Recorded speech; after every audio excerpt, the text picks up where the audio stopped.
Mesdames et messieurs, bonjour. Bienvenue au journal hebdomadaire de l'Agence vietnamienne d'information.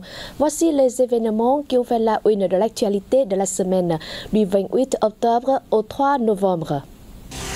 Du 27 octobre au 1er novembre, le Premier ministre femme Minh Chin, son épouse et une délégation de haut rang du Vietnam ont effectué des visites officielles aux Émirats arabes unis et au Qatar, participé à la 8e conférence sur l'initiative d'investissement pour le futur et effectué un voyage de travail en Arabie Saoudite.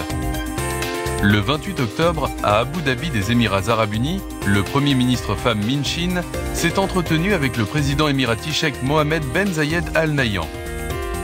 Les deux dirigeants ont décidé d'élever leurs relations bilatérales au niveau d'un partenariat intégral. Ils ont souligné les avancées significatives dans leurs relations, marquées par une confiance politique croissante, une meilleure compréhension mutuelle, ainsi qu'une coopération économique renforcée. Les deux pays s'engagent aussi à promouvoir l'industrie halal. Le président émirati s'est engagé à ouvrir son marché aux produits halal vietnamiens, à soutenir à plusieurs projets, notamment la création d'une académie de football au Vietnam et la construction d'un centre financier à Ho Chi Minh Ville. Pham Minh Chin a également rencontré Sheikh Mohammed bin Rashid Al Maktoum, vice-président et premier ministre des Émirats arabes unis. Les deux dirigeants ont établi une feuille de route ambitieuse articulée autour de 5 axes de coopération, visant à renforcer les échanges diplomatiques à tous les niveaux et à mettre en place des groupes de travail conjoints pour concrétiser le partenariat intégral. Ils ont signé l'accord de partenariat économique intégral, premier mécanisme de libre-échange entre le Vietnam et un pays arabe. Cet accord promet des bénéfices équilibrés aux deux pays et ouvre la voie à une coopération multisectorielle. Au Royaume d'Arabie Saoudite, le Premier ministre Pham Minh Chin a eu le 29 octobre à Riyad un entretien avec le prince héritier et Premier ministre d'Arabie Saoudite, Mohammed bin Salman bin Abdulaziz Al Saud. Les deux dirigeants ont convenu de renforcer les échanges de délégations à tous les niveaux, en particulier celles de haut niveau, tant bilatéraux qu'en marge des forums multilatéraux. De faire de la coopération économique le pilier des relations bilatérales, avec l'objectif de faire de l'Arabie Saoudite l'un des principaux investisseurs au Vietnam et d'atteindre la valeur d'échanges commerciaux bilatéraux de plus de 10 milliards de dollars d'ici 2030. Les deux parties ont défini le pilier de coopération future et comme étant l'innovation, la transition verte et la transformation numérique. Elles ont décidé de faire de l'éducation, du tourisme, de l'échange entre les deux peuples un socle solide pour les relations entre les deux pays. Participant à la 8e édition de l'initiative pour l'investissement du futur, tenue le 30 octobre à Riyad, le Premier ministre Pham Minh Chin a prononcé un discours mettant l'accent sur l'investissement responsable et tourné vers l'avenir.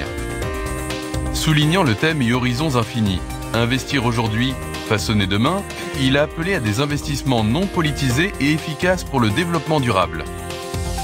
Il a souligné la nécessité de se concentrer sur la science, la technologie, les ressources humaines, la transformation numérique et l'action climatique. Il a invité les partenaires à soutenir les pays en développement et à renforcer les liens d'investissement avec le Vietnam, en particulier dans la transformation numérique, les énergies renouvelables et les infrastructures intelligentes. Lors de la visite officielle du 30 octobre au 1er novembre, au Qatar, dernière étape de sa tournée au Moyen-Orient, le Premier ministre vietnamien Pham Minh Chin s'est entretenu, le 31 octobre, avec son homologue qatarien, Sheikh Mohammed Ben Abderrahman Al Thani. Pour répondre aux besoins et d'exploiter le potentiel de coopération entre les deux pays, lors de l'entretien, les deux dirigeants ont convenu d'élever prochainement les relations bilatérales à une nouvelle hauteur. Les deux parties sont convenues de se coordonner étroitement et de rechercher des opportunités d'investissement dans des domaines d'intérêt commun. Elles ont également convenu d'étudier et de lancer bientôt des négociations sur un accord d'exemption de visa pour les détenteurs de passeports ordinaires. Les deux dirigeants ont convenu que la sécurité et la défense, y compris la cybersécurité, contribuaient au maintien de l'indépendance et de la souveraineté de chaque pays et à assurer la paix et la stabilité dans la région et dans le monde.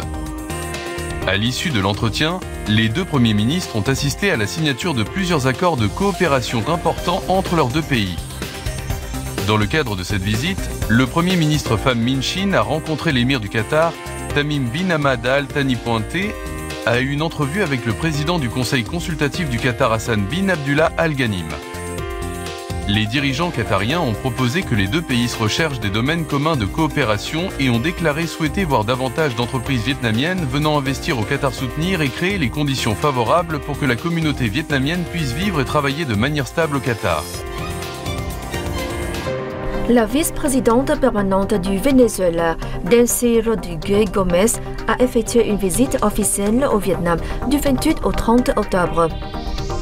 La vice-présidente Võ Thị Ánh Xuân et la vice-présidente permanente du Venezuela, Delcy Rodríguez Gómez, se sont entretenues le 29 mars à Hanoï pour discuter des orientations susceptibles de renforcer le partenariat interne Vietnam-Venezuela, ainsi que de questions régionales et internationales d'intérêt commun. Les deux dirigeantes ont convenu d'un certain nombre de mesures visant à approfondir la coopération multiforme dans les domaines de la politique, de la diplomatie, du commerce, de l'investissement, de l'agriculture, de l'énergie, de la culture et à concrétiser les opportunités de coopération dans des domaines potentiels tels que les télécommunications et la construction. Elles ont convenu de promouvoir des négociations sur des accords de coopération, de maintenir la coordination et le soutien mutuel au sein des organisations internationales et des forums multilatéraux. Lors de sa visite au Vietnam, Delcy Rodríguez Gómez a été reçue par le secrétaire général du Parti communiste du Vietnam Tô Lâm et le chef de l'État Lương Cường, qui ont estimé que les deux pays continueraient à approfondir leurs relations bilatérales, notamment dans l'économie, le commerce et l'investissement, dans l'intérêt des deux peuples, tout en contribuant à la paix, à la coopération et au développement dans les deux régions et dans le monde. Les partis communistes vietnamiens et français ont tenu le 29 octobre à Hanoï le 4e séminaire bilatéral sur le thème « La sécurité humaine dans le contexte d'un monde en mutation ». Les débats se sont déroulés sous la houlette de Nguyen Xuân Thắng, président du Conseil central de théorie du Parti communiste vietnamien et directeur de l'Académie nationale de politique Ho Chi Minh, et de Fabien Roussel, secrétaire national du Parti communiste français. Les participants ont analysé les impacts des évolutions de la situation mondiale et régionale sur la sécurité humaine en proposant un regard croisé. Ils ont proposé certaines pistes de recherche et de coopération entre les deux parties pour mieux garantir la sécurité humaine, mais aussi pour promouvoir le partenariat stratégique global entre le Vietnam et la France. En tant qu'appui pour l'unité des gauches et des forces progressistes en France, le Parti communiste français soutient toujours les efforts et les initiatives visant à renforcer les relations entre la France et le Vietnam dans l'intérêt commun des deux peuples, a assuré Fabien Roussel. Le secrétaire général du Parti communiste vietnamien, Tô Lâm, a aussi reçu la délégation du Parti communiste français. Tô Lâm a souligné l'importance de la solidarité et de l'appui que le Parti communiste et le peuple français ont toujours manifesté envers le Vietnam, en particulier dans un contexte international marqué par de nombreuses évolutions.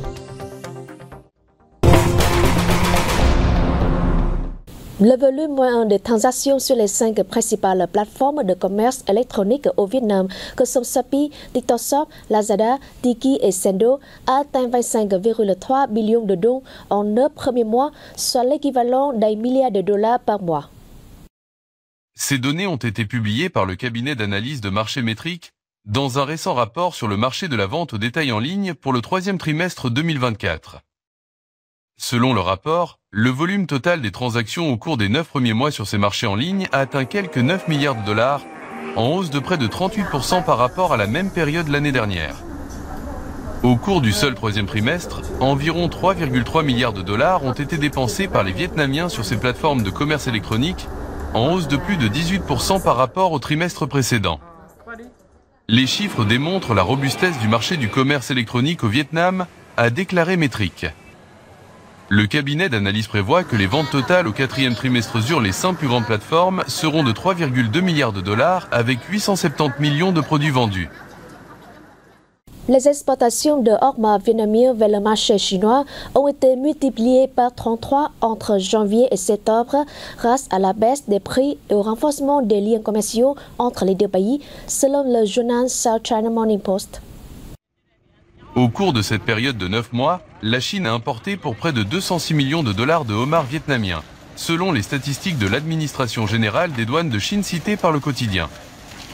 En septembre seulement, les importations de homards vietnamiens ont augmenté de 134% par rapport à août et de 2336% sur une base annuelle. Les analystes ont déclaré que cette hausse signifie que les consommateurs chinois ont toujours envie de produits haut de gamme, malgré une certaine hésitation à dépenser. En outre, les coûts d'importation en provenance du Vietnam sont nettement inférieurs à ceux des autres pays, en raison des différences de main-d'œuvre et de transport. En 2019, la dernière année complète pour laquelle des données ont été enregistrées, plus de la moitié des importations chinoises de homards provenaient d'Australie. De nombreux signes positifs ont été enregistrés dans le commerce extérieur, l'attraction des investissements, la production industrielle et le pouvoir d'achat au cours des 9 premiers mois de 2024, renforçant la confiance dans le fait que l'objectif de croissance du PIB de 7% pour cette année est à portée de main. De janvier à septembre, plus de 7,64 milliards de dollars d'investissements étrangers ont été ajoutés à 1027 projets existants, augmentant respectivement de plus de 48% et de 7,3% sur un an. Le décaissement de capitaux étrangers a atteint 17,34 milliards de dollars, en hausse de 8,9%. Selon Eurocham Vietnam, en 2024, le Vietnam reste attractif pour les investisseurs étrangers car les investissements étrangers continuent d'affluer fortement. L'indice de confiance des entreprises européennes a connu une hausse notable, passant de 45,1 au troisième trimestre de l'année dernière à 52 au troisième trimestre de 2024. En outre, la production industrielle a maintenu une croissance trimestrielle, ce qui s'est traduit par une augmentation de 8,6% de l'indice de production industrielle sur 9 mois en glissement annuel.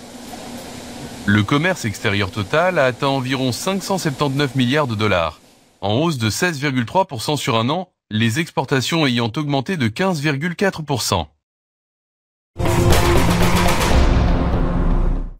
Le district de Cù Lao Dung est situé dans le cours inférieur de la rivière Hậu et isolé du reste de la province de Sóc Trăng. En raison de sa situation particulière, Sóc Trăng a désigné cette zone pour le développement du tourisme communautaire, des services de villégiature haut de gamme. Chung Văn Dung et sa famille de la commune d'An Thai 3, district de Cù Lao Dung, travaillent dans le tourisme communautaire depuis plus de 4 ans.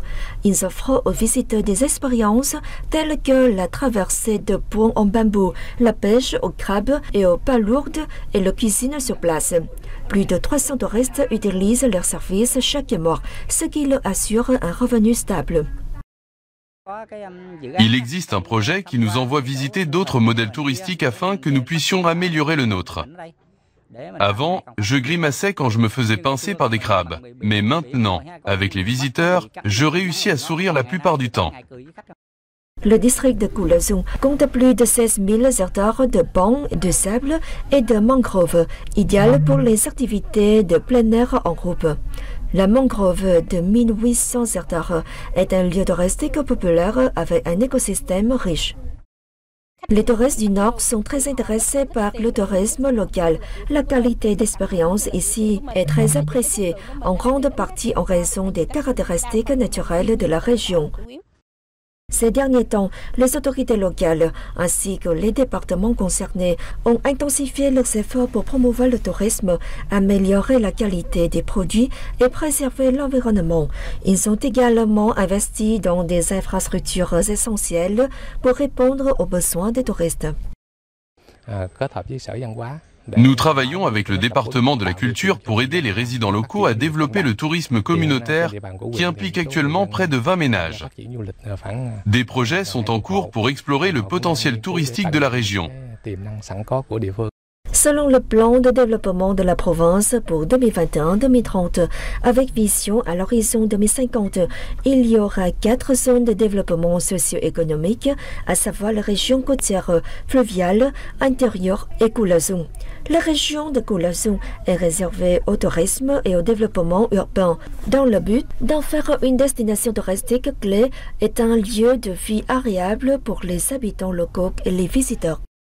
C'est la fin de cette édition. Merci de l'avoir suivi et à la semaine prochaine.